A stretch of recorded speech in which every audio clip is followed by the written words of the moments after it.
J'attendais les amis que les derniers matchs des phases de poule de Ligue des Champions se terminent pour pouvoir en tout cas parler avec vous simplement du potentiel futur adversaire du Real Madrid en huitième de finale de Ligue des Champions. Le Real qui, comme on l'a vu dans le débrief, si vous l'avez pas vu, allez le voir en tout cas, le débrief entre le Real et le Celtic Glasgow, il y a eu 5-1 pour le Real. Le Real a fait ses devoirs, a validé sa première place devant Leipzig qui ont eux aussi gagné contre le Shakhtar pour le dernier match, mais le Real qui va du coup affronter un deuxième de poule qui sera le seul club espagnol encore en lice. Et d'ailleurs au passage, ce qui m'empêche un petit peu de dormir, c'est de me dire que quand même, il n'y a plus qu'un seul club espagnol. Quand il reste en face, encore deux clubs portugais qui ont fini premier de leur poule, qui restent encore des différents clubs de différents pays, pourtant peut-être un peu moins huppés que nous, ou footballistiquement de base un peu inférieurs entre guillemets.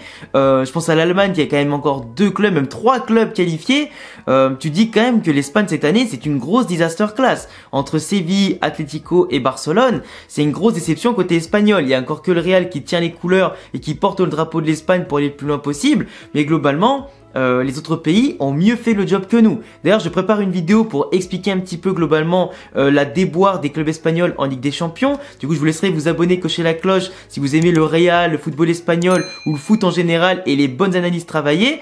Mais globalement, le Real qui va du coup se frotter à des deuxièmes de groupe qui vont être assez variés, de tout horizon, de différentes cultures footballistiques, avec des effectifs qui ont une histoire différente avec la Ligue des Champions et les Coupes d'Europe, qui ont aussi une histoire différente dans les différentes confrontations avec le Real, qui ont des effectifs totalement différents en termes de qualité de jeu, qualité d'effectifs et quantité d'effectifs, qui ont aussi des situations encore une fois très différentes dans leur championnat et leur état de forme, mais bien sûr les huitièmes de finale qui vont arriver comme vous savez tous à partir de 2023, du coup après la Coupe du Monde, ce qui va provoquer une énorme coupure en plein milieu de la saison pour la première fois dans l'histoire du football, avec cette Coupe du Monde qui arrive en plein hiver et qui selon bien sûr les résultats de la Coupe du Monde va peut-être influencer positivement comme négativement beaucoup d'effectifs par rapport à des joueurs qui seront déçus de leurs prestations, qui seront déçus de ne pas être à la Coupe du Monde, qui seront déçus de sortir trop tôt, de pas la gagner, d'autres qui seront euphoriques de la gagner, d'autres en tout cas qui vont mal digérer leur saison et qui vont arriver à un stade où même la saison au club ils vont s'en foutre, tu vois.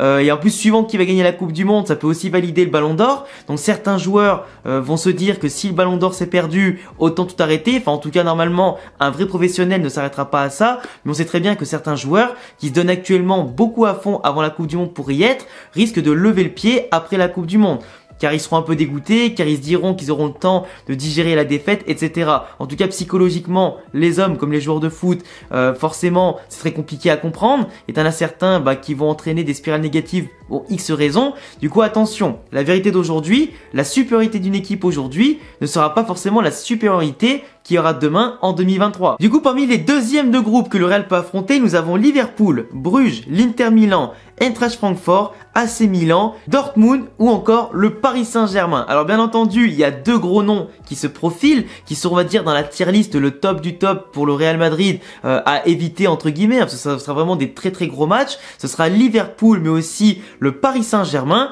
Alors pour Liverpool, histoire de commencer d'attaque dès le début de la vidéo avec une grosse équipe, Liverpool qui déçoit énormément cette saison en Première Ligue, qui déçoit aussi en Ligue des Champions globalement, qui a un effectif qui a seulement perdu Mané devant mais qui s'est quand même renforcé avec Darwin Núñez, qui a eu Luis Diaz notamment à l'hiver dernier.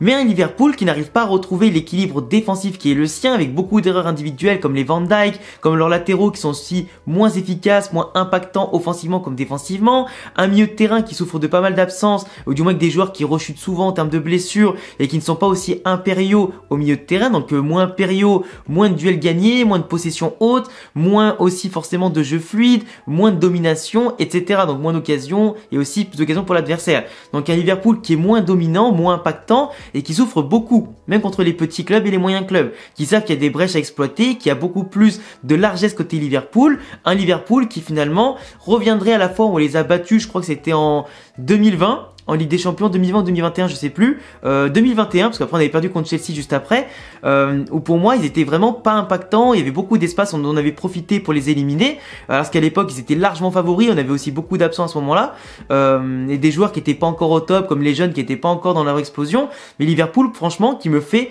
pas énormément peur, même si bien sûr ce sera un match très intéressant et très ouvert, mais qui me fait pas très peur. De l'autre côté, t'as le Paris Saint-Germain, qui bien sûr avec leur armada d'Avengers, Messi, Mbappé, Neymar, leur milieu de terrain, leur défense aussi qui sont impressionnantes, avec un collectif qui marque beaucoup de buts, qui en prend très peu globalement, même si c'est la Ligue 1, etc. Ils ont quand même fait très forte impression en Ligue des Champions aussi, surtout les trois de devant, mais un Paris Saint-Germain que j'aimerais beaucoup retrouver dès les huitièmes, simplement parce que l'an dernier, on est quand même passé avec un collectif qui était totalement bouffé dans les duels, dans le jeu, on a pris l'eau de tous les côtés, aller comme retour. À l'aller, on perdait que 1-0 à la dernière seconde quasiment, c'était un miracle. Au retour, on s'est qualifié par une force divine, on sait pas comment, mais on est passé avec un 3-1 qui reflétait pas du tout le match. En tout cas, la demi-heure de jeu était bien représentée, mais pas la globalité des 180 minutes.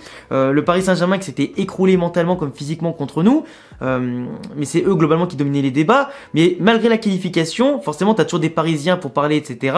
Et j'aimerais beaucoup qu'on les rejoue et que cette fois-ci, on domine l'aller comme le retour et qu'on se qualifie. Même s'il est préférable d'être dominé et gagner, se qualifier et gagner la Champions League, c'est quand même aussi bien pour l'ego de dominer l'adversaire, tu vois. Même si à la fin, c'est les résultats qui comptent, juste pour faire fermer des bouches aux Parisiens, je montrais que le Real Madrid, avec ses jeunes, son effectif à toutes les lignes et footballistiquement comme historiquement, on est au-dessus d'eux. Et pour moi, dès les huitièmes, personne ne me fait peur parce qu'on a l'équipe pour ça, on a les jeunes qui explosent, on a les joueurs expérimentés qui surperforment encore à l'orage et qui sont présents. On a un collectif de fous et une équipe de fous et soudée. Donc pour moi, Liverpool ou Paris Saint-Germain, les deux grosses équipes à choper dès les huitièmes, j'en ai pas peur parce que je me dis que ça peut être un très bon défi pour nous lancer dès 2023 dans le grand bain et pourquoi pas redoubler le titre encore une fois. Après, il y a l'Inter, il y a Milan, il y a Dortmund, tu vois, des équipes qui sont quand même très intéressantes, qui ont un historique contre le Real. L'Inter, on leur botte le cul depuis des années maintenant, surtout en phase de poule de Ligue des Champions. Mais après, attention, les phases finales, c'est pas comme les phases de poule. On a eu des matchs globalement qui étaient maîtrisés, qui étaient dominés par le Real, avec une qualité d'effectif qui était largement supérieure. Ceux-ci ont cette année réussi à passer une poule avec le Bayern et le Barça. Du coup, on sent que l'Inter, en plus, qui était champion d'Italie il y a 2 ans, possède un effectif qui est très riche, très complet et très polyvalent, avec des joueurs en tout cas comme Dzeko qui sont présents, comme Lautaro qui sont restés, comme un milieu de terrain très impressionnant avec des Barella, etc.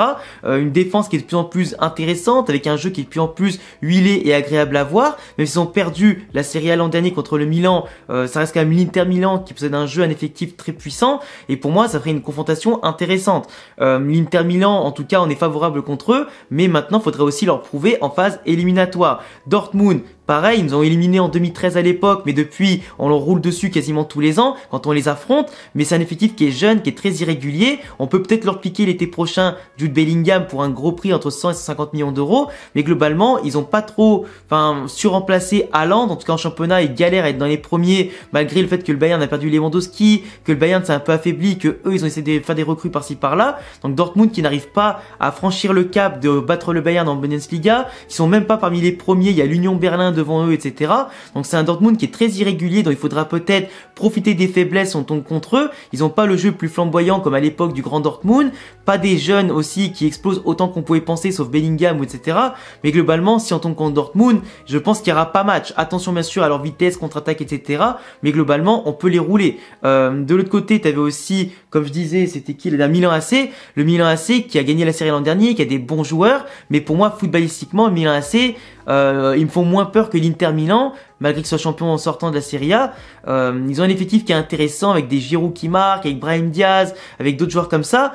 Mais pour moi, le Milan AC, mais Raphaël Leao aussi qui est intéressant. Mais pour moi, c'est un effectif que tu peux très vite enrayer la mécanique, tu vois, le Milan AC. On en reparlera peut-être plus précisément si on tombe contre eux. Mais pour moi, le Milan AC, même s'ils sont très bons encore en Serie A cette année, et qu'en Ligue des Champions, ils ont été intéressants pour être derrière Chelsea, pour moi, c'est pas non plus l'équipe qui, au niveau du jeu et au niveau de leur style, qui me ferait le plus peur. Le Real sait gérer ce genre d'effectif-là, qui est largement supérieur à toutes les lignes. Et pour moi, ouais, le Milan AC, ce serait vraiment le moyen à choper, quoi. Malgré le fait que historiquement, il soit hors norme. Et après, en bas du panier, sans les sous-estimer bien sûr, Bruges qui fait quand même une bonne phase de poule, qui sort d'une poule, il y avait quand même Porto, il y avait quand même Leverkusen et Atlético Madrid, qui ont quand même dominé la poule pendant les 4 premiers matchs avant de s'effondrer après, et que c'est Porto qui passe devant. Mais globalement, Bruges qui a démonté l'Atlético Madrid, qui a dans le jeu, qui était intéressant, qui a joué crânement sa chance avec des petites pépites comme Jude Gla, etc. et d'autres pépites belges aussi qui ont su monter Bruges en huitième de finale, ce qui est quand même très rare pour un club comme ça de Belgique. Mais Bruges n'a pas sous-estimé, mais globalement, je pense qu'au bout d'un moment, ils vont accuser le coup. Quand le palier sera trop important,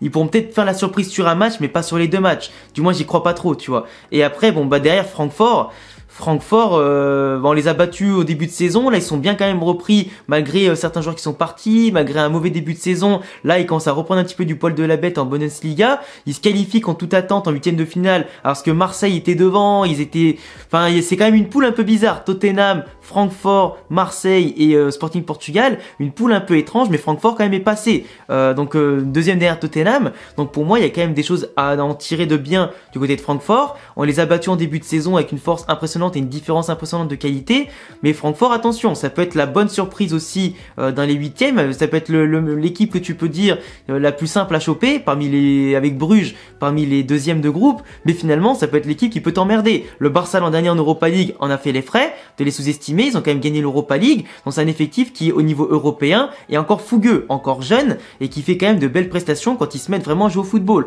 En tout cas, ils ont des qualités individuelles de part et d'autre et collectives aussi, qui a eu du retard à l'allumage, mais qui peut être intéressant. Donc pour moi, Francfort a pas sous-estimé, mais globalement, je les cale quand même dans la tier list des deuxièmes de groupe, bien en dessous des autres, tu vois. Donc voilà, j'ai fait l'analyse très globale. Franchement, pour l'instant, c'est une vidéo un peu globale parce qu'on sait pas sur qui on va tomber. J'analyserai plus en profondeur les huitièmes de finale quand on va vraiment les connaître après les tirages au sort, tout ça. Je sais pas encore exactement quand est-ce que ça va être, mais quand ça va être le cas, on verra ça. Mais globalement, pour moi, le Real, franchement, peu importe contre qui on va tomber, le match faudra le jouer parce qu'il faut affronter les meilleurs pour aller au bout et gagner la Champions League. On est le club le plus titré, on est le club le plus historique de la Champions League. On doit avoir peur de personne. On a une équipe en confiance. On a juste fait une défaite cette saison contre Leipzig parce qu'on se croyait déjà premier du groupe. On était un peu relâché. Mais globalement, on sait que quand on joue notre jeu et qu'on est concentré, quand la Ligue des Champions c'est notre compétition, que quand il y a une élimination en jeu, on est à fond. Et le Real Madrid, c'est une force supérieure, tu vois. Qu'on veuille ou non, ils sont touchés par la grâce, il y a toujours quelque chose, et je pense que cette année, on peut encore vivre une très très grande saison. En tout cas, bref les amis, je vous laisserai me dire en commentaire ce que vous pensez des futurs adversaires du Real en huitième de finale de Ligue des Champions. Enfin, comme d'habitude, je vous laisserai vous abonner, cocher la cloche, le petit pouce bleu, me follow sur tous les réseaux sociaux qui s'affichent ici et dans la description, TikTok, Twitter, Twitch et Instagram comme d'habitude. Et à bientôt les amis, pour prochaine vidéo. À la Madrid, in Adamas, ciao.